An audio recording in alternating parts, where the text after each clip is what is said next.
But I think one of the reasons why these people have this deep-seated anger and resentment is there's a bunch of people out there that have these lives that are deeply unsatisfying. Because I think there are so many people that are working all day long doing something that is deeply unsatisfying and almost painful. Yeah, soul killing. Soul killing. They're stuck in traffic all day, and then they're stuck in a cubicle after that. They relish the time to take a in the bathroom and look at their phone. I mean, they literally do that. That's a highlight of someone's day. They get in traffic on the way home. They get home after that. They're watching television, and they're... You ever notice that some people seem to want to hang on to stuff that is bothering them? They're forever talking about it. They don't want to let it go. They've had a failure at something and it's grown. They can't get over it. They just can't get over it. Or somebody said something nasty to them. They don't want to let it go. You know what we should do? We should ask ourselves, everything that happens, is this serving you? Is this serving you? And if it's not serving you, get rid of it. You don't want anything in your life that's not serving you, that's not causing you to grow, that's not adding to the quality of your life. I don't care what it is. You will find some people, they just hold on to bad stuff. They hold on to problems. They don't want to seem to let it go. And that adds more problems. Whatever you focus on grows. The only thing that can grow is the thing you give energy to. Why would you hold on to anything that's not serving you?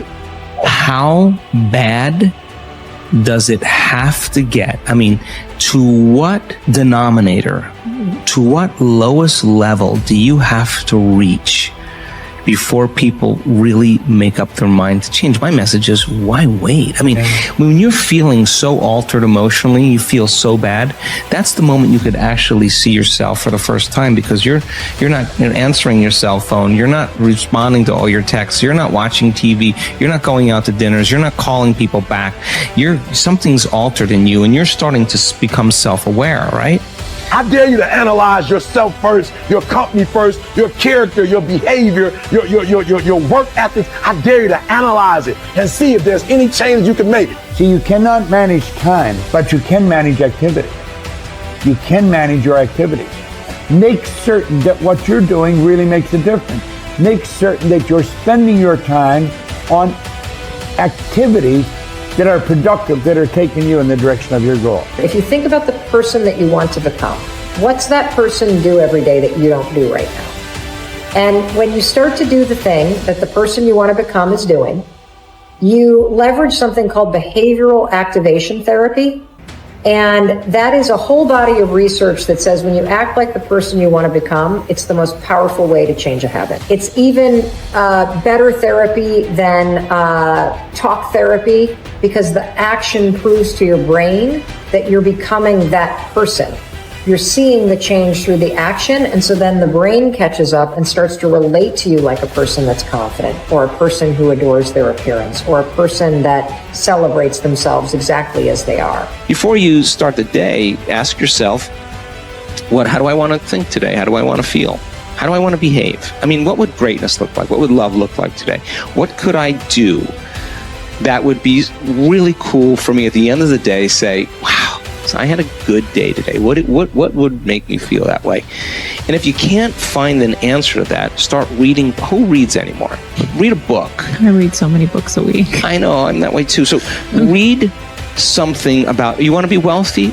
Read a book about someone who became wealthy, and get real and realize they may have failed 50 times before they actually pulled it off. Or what were their characteristics? What were their traits? What made them? So it wasn't about their wealth, it was about who they became. That's the key, right? So fill your brain with a little knowledge, and then just start asking yourself, what's the greatest expression of myself that I can be today? And rehearse it. Rehearse how you're going to be. And then if it leads to a different choice, that's the unknown. Mm-hmm. And just know that it's not going to be predictable. It's going to be a little uncomfortable. That's where the magic happens. If you can stay relaxed and awake in the unknown, things get pretty exciting. When you're back to the known, you're back to the familiar. Don't expect anything to change in your life. And if you say it's that person or that circumstance, you defaulted and went back to the program of the victim, allowing your outer environment controlling your thoughts and feelings. If you truly do this well, this is what I discovered. If I truly feel the feelings of my future before they occur. And I live in that state. I'm no longer looking for it to happen. How could I look for it if I feel like it already has, right? So I try to stay in that state, because then I'm not separate from it.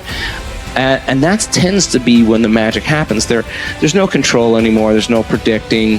There's no perfectionism. There's none of. All there is just kind of an experiment. Like, I'm experimenting to see if I changed my thoughts and feelings, if my life will change. And that should be the experiment everybody has. And do it with curiosity, and do it with just seeing if the experiment works. If it doesn't, change something else about yourself until it starts to work. Deciding who are we going to be.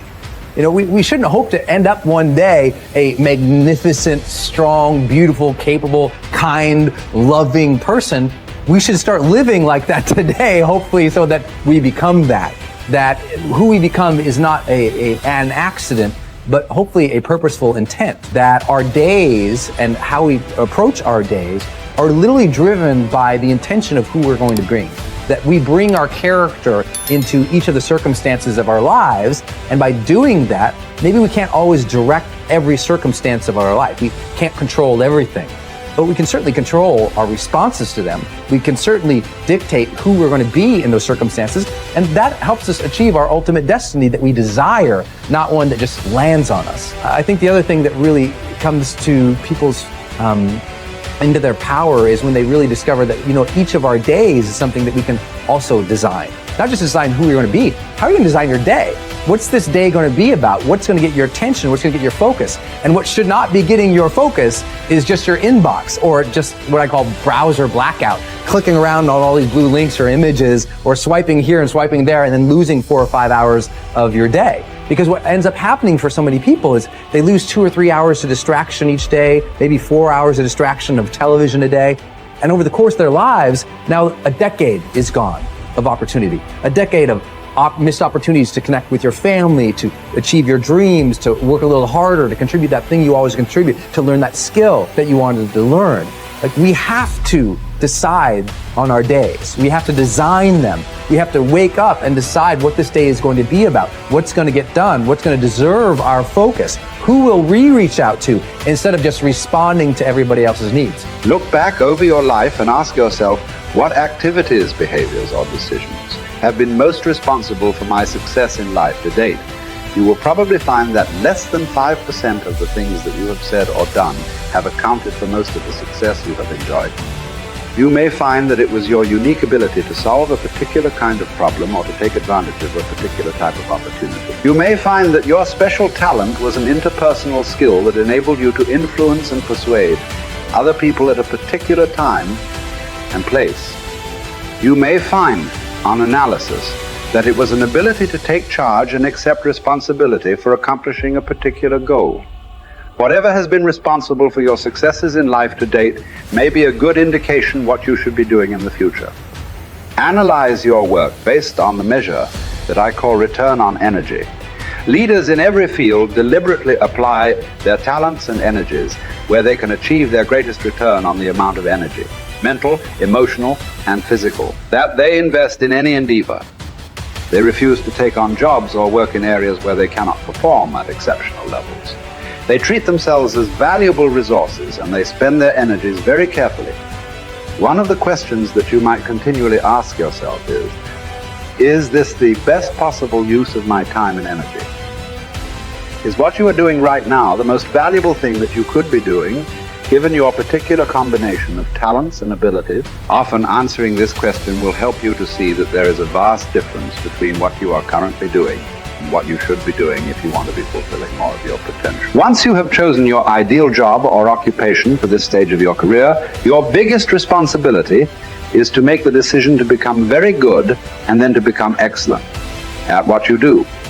In a lengthy study on successful Americans, the Gallup organization discovered that expertise, or being recognized by your peers as one of the very best in your field, was one of the essential ingredients for success in American life. We said before that self-confidence comes from positive knowing rather than positive thinking. It is only when you know that you are outstanding in your chosen field that you really feel terrific about yourself, and that you enjoy high levels of self-confidence. Men and women who are good at what they do and who know that they are good at what they do are very different from those who are only average. They walk and talk and dress and behave differently. They have an attitude of assurance and certainty about themselves that causes them to stand out in any group. They have a deep down sense of self-worth and self-confidence that is evident to everyone around them. The quality of a person's life is in direct proportion to their commitment to excellence, no matter what their chosen field.